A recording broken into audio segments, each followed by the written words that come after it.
হতে যাচ্ছে, সেখানে অবশ্যই 7 সদস্য হলে কর্মচারীর পক্ষ থেকে 2 জন প্রতিনিধি থাকতে হবে। একজন সচিবালয়ের ভিতরে, সুস্পষ্টভাবে একজন সচিবালয়ের ভিতরে, একজন সচিবালয়ের বাইরে, এই 2 জনকে চিহ্নিত করি আমরা অবশ্যই রাখব। দ্বিতীয় কথা হলো, আমরা যখন সালাউদ্দিন সেলিম সমন্বয় পরিষদের মহাসচিব, আব্দুল মান্নান সভাপতি আর সৈয়দ মহিউদ্দিন যখন সভাপতি, সংযুক্ত পরিষদের আরও একবার এভাবে ঐক্য রচিত হয়েছিল সচিবালয়ের ভিতর বাহির, তখনও আমি সমন্বয় পরিষদের অতিরিক্ত সাধারণ সম্পাদক সালাউদ্দিন সেলিমের সেই কমিটিতে আমি ছিলাম। সেখানে মান্নান বিশ্বাস তখন বিএনপির মহাসচিব, তার সভাপতিত্বে সেই সময় যে বৈঠকটা হয়েছিল, মান্নান বিশ্বাস বলেছিল, সৈয়দ মহিউদ্দিন বলেছিল যে আমার অন্য কিছু দরকার নাই, আমার পথ পরিবর্তন দরকার। কেউ একজন জবাব দেন। মান্নান বিশ্বাস এই আহ্বান যখন করলো, সালাউদ্দিন সেলিম বলল যে আমাকে মগবাজারে বাড়িটা দেন, আর 3 দিন সময় দেন, আমি পথ পরিবর্তনের প্রস্তাবটা নিয়ে আসবো। আসলে টেকনিক অবলম্বন করতে হয়। 1 সেকেন্ড পিছাইলে আপনি 1000 মাইল দূরে চলে যাবেন। সেই সময় যদি একই সুরে সৈয়দ মহিউদ্দিনের সাথে সুর মিলিয়ে বলতো আমিও পথ পরিবর্তন চাই, তাহলে সেদিন একই আদেশে সারা বাংলাদেশে পথ পরিবর্তন হয়ে যেত।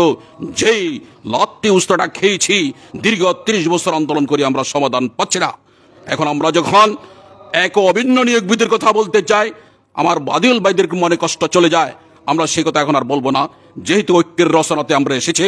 বাদিউল ভাইরা কিভাবে আমাদেরকে সম্মান দিবেন, আপনারাই রাস্তা বাইর করেন, সেই রাস্তাটা আপনাদের পক্ষ থেকে আমরা চাই। প্রিয় ভাই ও বোনেরা, আজকে সারা বাংলাদেশে যারা একটা সস্তা দামের সুযোগ পেয়েছেন, আমাদের সামাজিক মাধ্যম, ঘরে বসে বসে বউর সাথে অথবা স্বামীর সাথে বসে বসে আমাদের সমালোচনা করেন, আপনাদের দ্বারা কিছু হবে না। আসুন, আমার পথ এখানে রেখে দিলাম, কর্মচারী কল্যাণ ফেডারেশনের পথ মহাসচিব আমি ছেড়ে দিলাম। যোগ্য ব্যক্তি একজন আসেন, আমি আপনাদের পেছনে থেকে পদবিহীন আমাদেরকে সহযোগিতা করব, কোনো পথ আমার লাগবে না। যারা আসেন আকাঙ্ক্ষিত পদ গ্রহণ করুন, রাজপথে সবার আগে দাঁড়ান। আমরা আন্দোলন সংগ্রাম করতে হবে এই বেনিয়াদের বিরুদ্ধে। যারা আমাদের বিরুদ্ধে বারবার আমাদেরকে ঠকাচ্ছে, আমাদের স্কিলে ঠকাচ্ছে, আমাদের কমিশনে ঠকাচ্ছে, আমাদেরকে মহার্গবতার নামে আমাদেরকে রিলিফ দিচ্ছে। রিলিফ পথ আমরা চাই না, আমরা রিলিফ গ্রহণ করতে চাই না।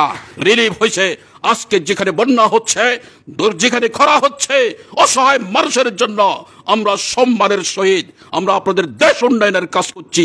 যে দেশের উন্নয়নের আজকে এই 14 লক্ষ বলেন, 18 লক্ষ বলেন, 22 লক্ষ বলেন, এই কর্মচারীরা কাজ করে দেশের উন্নয়ন করছে। তাদেরকে সম্মান দিয়ে তাদের অর্থনৈতিক নিশ্চিত করতে হবে। কাদের? 6 সদস্য পরিবারের। আজকে দুর্নীতির উৎসাহ দিচ্ছে এই সচিবেরা। আজকে সরকারের পক্ষ থেকে রাজনৈতিক ব্যক্তিত্ব নয়, আমরা দুর্নীতির উৎসাহ দিচ্ছে। আমাদেরকে বেতন জায়গাটা আমাদের ছোট্ট জায়গাতে আমাদের সীমাবদ্ধ রেখে আজকে 6 সদস্য পরিবার কত টাকা লাগে মাসে হিসাব করে যদি সম্মানজনক যদি আমাদের বেতন কাঠামো ঠিক করা হয়, তাহলে এই অবস্থা। আজকে ঘুষের দিকে তাকাবে না কোনো কর্মচারী, আজকে দুর্নীতির দিকে তাকাবে না কোনো কর্মচারী, আজকে অন্য দিকে তাকাবে না। আমার ওই বইয়ে বলে গেছে নীরবে, সেই কথাটা শুনিয়ে স্পষ্ট করে আমি স্পষ্ট করে দিলাম। প্রিয় ভাই ও বোনেরা, আমার বক্তব্য আমার বেশি আমি নিচ্ছি না, এখানে শেষ করতে চাই। আর একটা কথা যেখানে বলতে চাই, আপনারা সুসংগঠিত হন। আমরা আজকে যেখানে আমাদের মুরব্বীর সংগঠন পেয়ে গেছি, আমরা বুক পেলিয়ে আমরা প্রয়োজনে আমরা আবার প্রত্যেকে আবু সাইদ হয়ে যাব। জুলাই বিপ্লবের মতো প্রয়োজনে আমরা দুহাত খুলে দিব।